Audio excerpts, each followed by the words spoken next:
नमस्कार। एस्ट्रोमेटा में आपका स्वागत है। आज हम अस प्लेनेट को लेके चर्चा करेंगे। अस प्लेनेट कैसे काम करते हैं, उनके सिग्निफिकेशंस क्या है। देखिए क्या होता है, जब किसी इंसान का लगन का मालिक अस्त हो जाता है तो उसकी जितने भी सिग्निफिकेशन है वो और कोई को मिलते हैं।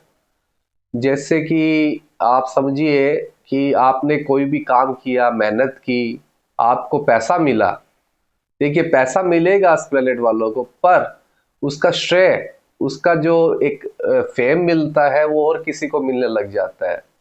जैसे कि एक प्लेनेट है, उसका नाम है मरकरी, जो सूर्य के पास हमेशा एकदम पास में रहता है। शुक्र भी आसपास ही रहता है, मगर ज्यादातर 80% या 90% कुंडलियों के अंदर बुध अस्त मिलेगा। अगर वो लगन का मालिक हो, अगर बुध लगन का मालिक हो और वो सूर्य के साथ कहीं पे भी बैठ के अस्त हो जाए तो उसके सिग्निफिकेशंस क्या आते हैं।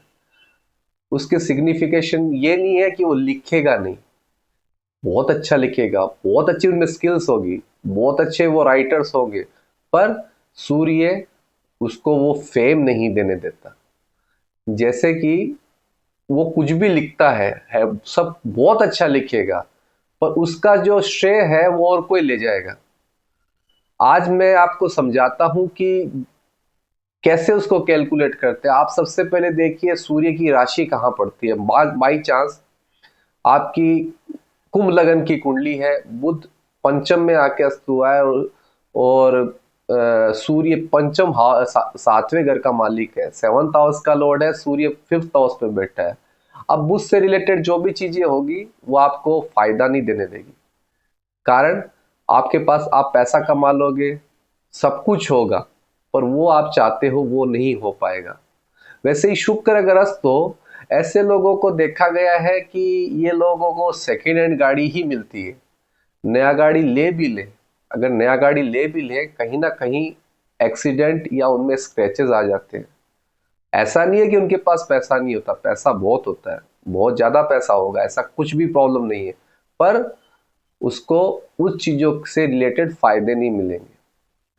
अब मान लीजिए शुक्र अस्त है और सूर्य अगेन सेवंथ हाउस का मालिक है, तो ये क्लियर कर लीजिए सबसे पहले, सूर्य जिस घर का मालिक है वहां से सारा श्रेय वहां मिल जाएगा। अगर सातवां घर लाइफ पार्टनर का भी है, आपके वाइफ का भी है, हस्बैंड का, स्पाउस का घर है, तो आपका स्पाउस आपको आगे बढ़ने नहीं देगा। एक कुंडली में मैंने देखा था, लगन का मालिक शनि सप्तम में बैठा है सूर्य के साथ में। तो उस कई कुंडलियों में मैंने रिसर्च में देखा है कि उसके उसको उसका लाइफ पार्टनर, मतलब उसकी जो पत्नी थी, उसने उसको आगे बढ़ने नहीं दिया। जैसे ही वो कोई एक्शन लेता था, पत्नी बोलती थी मत करिए आप ये काम, मत करिए ये काम। उससे क्या होता था कि उसको जो मेन उसका एफर्ट्स था वो एक जगह स्थिर हो गया। जब भी कोई प्लेनेट अस्त होता है तो सूर्य, आपको मैं एग्जांपल देता हूँ बहुत अच्छा। जैसे सूर्य एक राजा है, सूर्य जब किसी प्लेनेट को अस्त करता है तो वो कहता है कि सारे काम छोड़ के मेरे काम करो। आपने कहीं कहीं बोर्ड पे देखा होगा कि ऑन गवर्नमेंट ड्यूटी।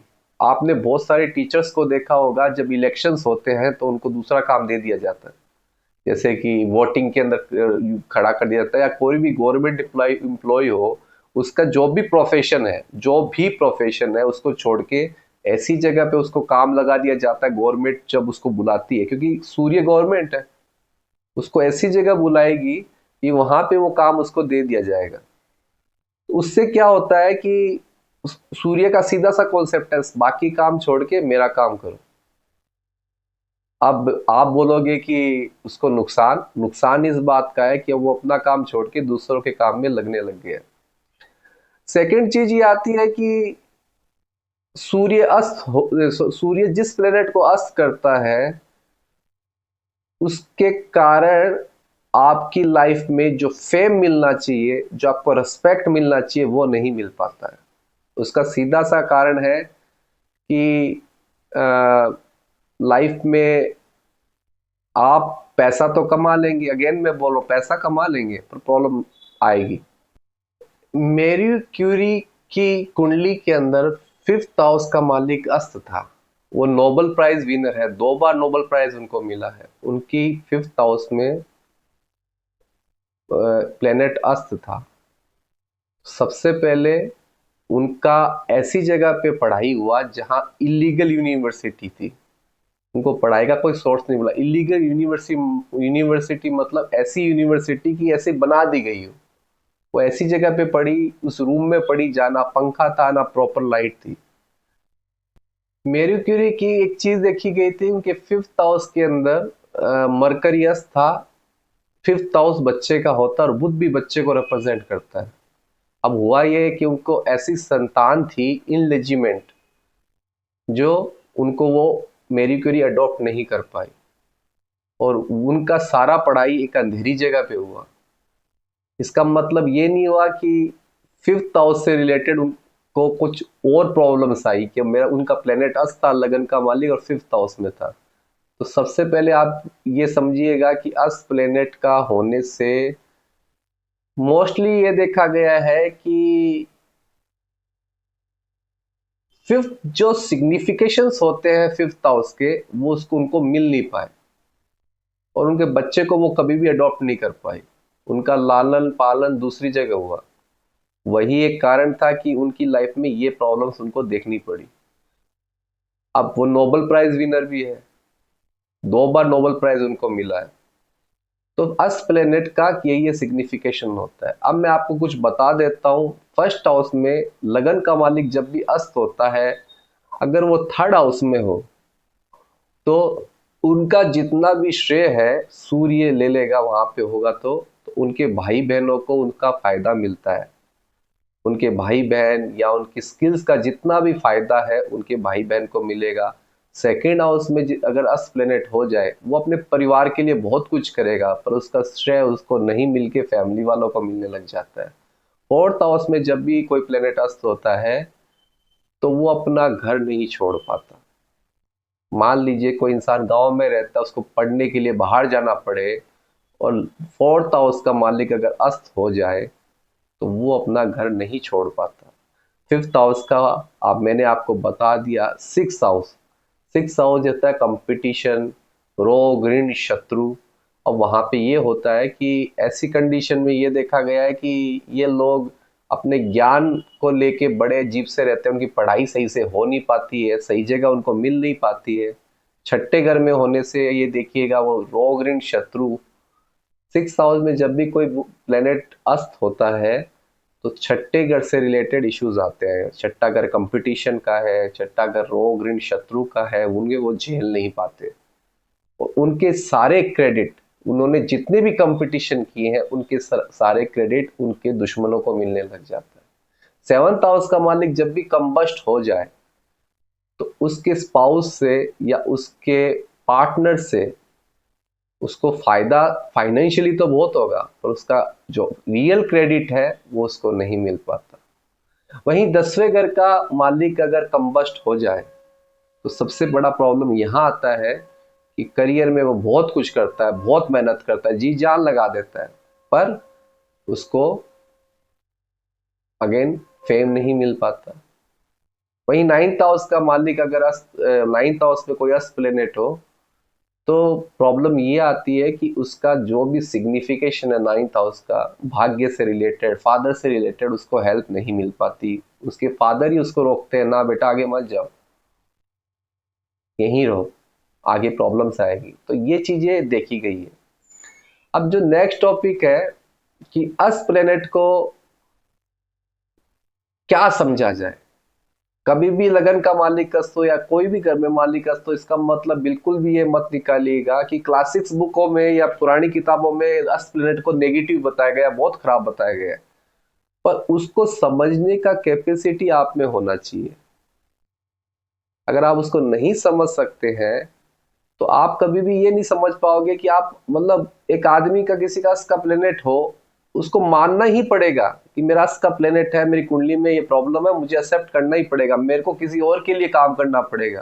काम मैं करूंगा, पैसा मिलेगा, पर श्रेय किसी और को मिलेगा। कभी कभी लाइफ में क्या होता है कि इंसान को एक चीज समझना पड़ता है कि अंगेज जाना पड़ता है। अब हो गया, अब मैं मानू अलग हट के काम करूंगा, वहां उनको दिक्कतें आने लग जाती है। सारा क्रेडिट तो और कोई लेके बैठा है, आप अलग से काम करोगे तो फिर दिक्कतें स्टार्ट हो जाएगी। तो अस प्लेनेट का एक कॉन्सेप्ट है। एस्ट्रोलॉजी को समझने के लिए आपको डेप्थ में जाना पड़ता है। ये तो सिर्फ एक प्राइमरी सिचुएशन है, आप यहाँ पे बृहस्पति उसको देख ले या ऐसे कोई प्लेनेट देख ले, जैसे शनि देख ले, बृहस्पति देख ले अस प्लेनेट को, तो उन्होंने फिर से जान आने लग जाती है। मगर ये कुछ कंडीशंस है जो एकदम फर्स्ट स्टेज ऑफ एस्ट्रोलॉजी, उसमें अस प्लेनेट का ये एक चीजें सामने आती है। मैंने अभी रिसेंटली एक कुंडली देखा था, उसमें लगन का, मिथुन लगन की कुंडली थी, तीसरे घर में बुध सूर्य दोनों साथ में बैठे थे। मैंने देखा उनकी कुंडली में कि वो जी जान लगा के मेहनत करते हैं, टाइम टू टाइम उठना, टाइम टू टाइम सोना, पर उसके सिबलिंग्स भाई उनका सारा क्रेडिट ले लेते हैं, सारा का सारा क्रेडिट उनको मिल जाता है। मतलब उनको मेहनत का शाबाशी बोलते हैं ना, कि हमें कोई आके ये बोल दे तुमने बहुत अच्छा काम किया है, वो उनको नहीं मिल पाता। सारा बोझ उनके ऊपर रख दिया गया है, क्योंकि लगन का मालिक बुध है, सूर्य के साथ 5th हाउस में। उनका स्किल्स बहुत है, उनमें कोई कमी नहीं है स्किल्स की, एफर्ट्स बहुत डालते हैं, सब कुछ अच्छा है, पर लगन का मालिक अस्त है। यही लगन के मालिक के साथ में अगर मंगल आ जाए, मंगल है एनर्जी का, कमांडर का, पावर का, वो चीज को रिप्रेजेंट करता है। जैसे ही लगन का मालिक अगर मंगल हो सूर्य के साथ आ जाए, ऐसे लोगों में कमांडर की कैपेसिटी बहुत अच्छी रहती है, पर उनको उस चीज को अवार्ड नहीं मिलते उनको। अगेन सूर्य राजा है, वो सारा अवार्ड वो ले लेगा। अब एक चीज ये देखी गई है कि अस ग्रह को ठीक कैसे किया जाए। देखिए, पहली बात ये समझिए, अस ग्रह को कभी भी पावर नहीं देना चाहिए। अगर आप अस ग्रह को पावर देंगे तो वो और अस्त हो जाएंगे, और वो सूर्य के लिए काम करने लग जाएंगे, अपनी सिग्निफिकेशन खोने लग जाएंगे। तो कभी भी अस ग्रह के स्टोन नहीं पहनने चाहिए। कोई भी अस ग्रह है आपकी कुंडली में, उसके स्टोन कभी ना पहने। अगर पहनेंगे तो दिक्कतें खड़ी होने लग जाएगी आपकी लाइफ में, आप एकदम खुद उस चीजों से दूर होना स्टार्ट हो जाएंगे, उसके फायदे आपको कभी नहीं मिलेंगे। तो अस ग्रह को ठीक करने के लिए सूर्य की रेमेडी की जाती है, जो वो बहुत सिंपल है और बहुत जगह की जाती है, बहुत ज्यादातर इंसान लोग करते हैं। तो उसके लिए सबसे पहले आपको सुबह उठ के सीधा नहाने के सीधा बाद में वहां पे सूर्य को पानी चढ़ाना चाहिए। अब मैं क्यों इसका कारण बताता हूँ। आपने बहुत जगह देखी होगी, ऋषिकेश, हरिद्वार में लोग नहाते हैं और सुबह सुबह डुबकी लगाते हैं और सूर्य को पानी चढ़ाते हैं। जब आप नहाते हैं तो पानी आपके अंदर रहता है, तो जितनी भी सूर्य की एनर्जी होती है, उस टाइम वो शरीर उसको सोख पाता है, उसको ले पाता है, क्योंकि गीले शरीर में बहुत इजीली आप ऑब्जर्व कर सकते हैं सूर्य की रेज को। तो आप नहाने के तुरंत बाद सूर्य की रेमेडी करिए, सूर्य को पानी चढ़ाइए। पानी चढ़ाने का एक तरीका मैं बता देता हूँ। सूर्य को अगर आप रेमेडियल पार्ट में देखेंगे, सूर्य को सुबह उठ के क्या करना है कि पानी चढ़ाना है। एक तांबे का बर्तन लीजिए, उसके अंदर पानी डालिए, 43 शीट्स रेड चिल्ली की, लाल मिर्च के बीज उसमें डालिए, लाल सिंदूर डालिए, और 43 डेज तक कंटिन्यूस आप सूर्य को पानी चढ़ाइए। मिस मत करिएगा। हो सकता है उस टाइम आपका पेट खराब हो, शरीर में दर्द होने लग जाए, क्योंकि सूर्य पेट का कारक है। तो आपको सबसे पहले पेट से रिलेटेड इश्यूज आएंगे जब भी सूर्य की रेमेडी करेंगे। तो सूर्य वहां बैलेंस होने लग जाता है। वहां पे एक तो सूर्य का स्टोन नहीं पहनना चाहिए, रूबी या माणक बोलते हैं उसको नहीं पहनना चाहिए। तो सबसे इंपॉर्टेंट है कि आपको उस प्लेनेट्स के चीजों को, सूर्य की एनर्जी को हमेशा सूर्य को अर्पण करते रहे। तो उससे आपका जो अस प्लेनेट है, सूर्य जब बैलेंस होने लगेगा तो अस प्लेनेट धीरे धीरे ठीक होने लगेगा। दूसरा चीज है हरी सब्जियां, जिसमें अर्थ एलिमेंट भी है, वाटर एलिमेंट भी है, और सूर्य के प्रकाश से ही वो बड़े होते हैं। तो हरी सब्जियां खाइए डेली रूटीन में। अगर ये आप करते रहेंगे तो आपका सूर्य बैलेंस होने लगेगा, आपका जो अस्त होने वाला प्लेनेट है वो ठीक होने लगेगा। ये रेमेडी आप करेंगे तो आपको बहुत फायदे मिलेंगे। और आपको आपके जो लगन का मालिक अस्त है, वो भी ठीक हो जाएगा। या कोई भी घर में मान ली कि शुक्र अस्त है, बुध अस्त है, शनि शनि अस्त है या मंगल अस्त है, वो ठीक होने लगेंगे। तो ये एक रेमेडियल पार्ट है। अब मैं आपको कुछ डिटेल में चीजें बता देता हूँ। किसी की कुंडली में 9th हाउस का मालिक अगर अस्त है या 9th हाउस पे बैठा प्लेनेट अस्त है, तो सबसे पहले सूर्य का रेमेडी करिए। अगर आप नहीं करेंगे तो आप जहां पे भी जॉब करते हैं आपके बहुत सारा क्रेडिट ले जाएंगे। 10वें घर का मालिक जब भी अस्त है, 10th हाउस का मालिक अगर जब भी अस्त है, आपको पावर नहीं मिल पाएगा, आपको अथॉरिटी नहीं मिल पाएगी आपके काम में। तो सिंपल सा कॉन्सेप्ट है, सूर्य को ठीक करना स्टार्ट करिए, आपका अस्त प्लेनेट भी ठीक होने लगेगा। होप सो मेरा वीडियो आपको बहुत अच्छा लगा होगा। अच्छा लगा तो लाइक, सब्सक्राइब एंड शेयर करिएगा। ऐसे वीडियो में और लाता रहूंगा।